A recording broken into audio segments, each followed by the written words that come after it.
Headlines brought to you by Chitale बंधू.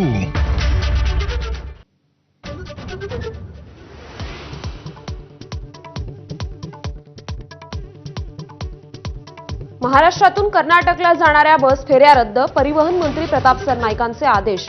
प्रवासी आणि कर्मचाऱ्यांच्या सुरक्षेसाठी निर्णय. कर्नाटकातून महाराष्ट्रात येणाऱ्या बसही परत.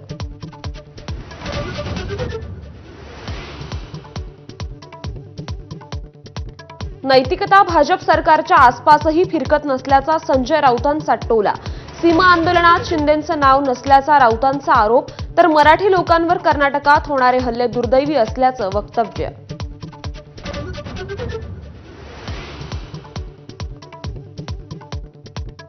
अर्थसंकल्पीय अधिवेशनाच्या पार्श्वभूमीवर आज विधिमंडळ कामकाज सल्लागार समितीची बैठक. विधान भवनात सकाळी 11 वाजता होणाऱ्या बैठकीत ठरणार अधिवेशनाच्या कामकाजाची रूपरेषा.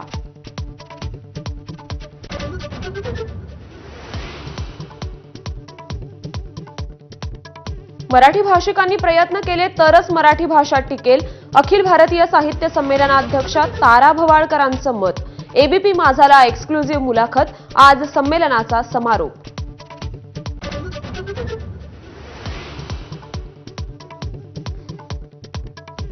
मुलीच्या मागे का लागतोस असा जाब विचारत तरुणाचा भोसकून खून. नांदेडच्या हदगावमध्ये 21 वर्षीय शेख अराफतला मुलीच्या 10 नातेवाईकांची मारहाण. गुन्हा दाखल. सर्वांना अटक.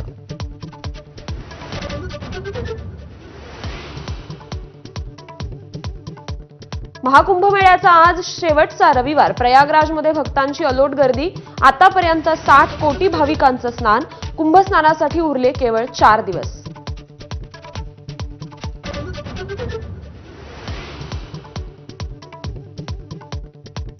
तेलंगणात बांधकाम सुरू असलेल्या बोगद्यात भूस्खलन. 8 मजूर बोगद्यात अडकले. पंतप्रधान मोदींचं मुख्यमंत्री रेवंत रेड्डींना मदत आणि बचाव कार्यात सहकार्याचं आश्वासन.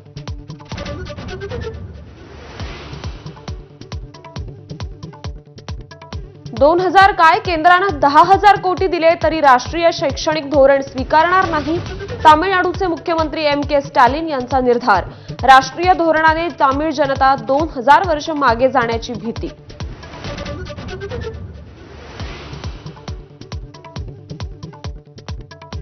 दुबईत आज सुपर संडेचा सुपरहिट मुकाबला. चॅम्पियन्स ट्रॉफीत रोहितची टीम इंडिया रिझवानच्या पाकिस्तानशी भिडणार.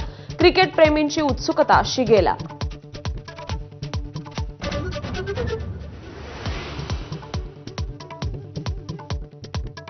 आज भारत जिंकल्यास यजमान पाकिस्तान चॅम्पियन्स ट्रॉफी बाहेर फेकला जाणार.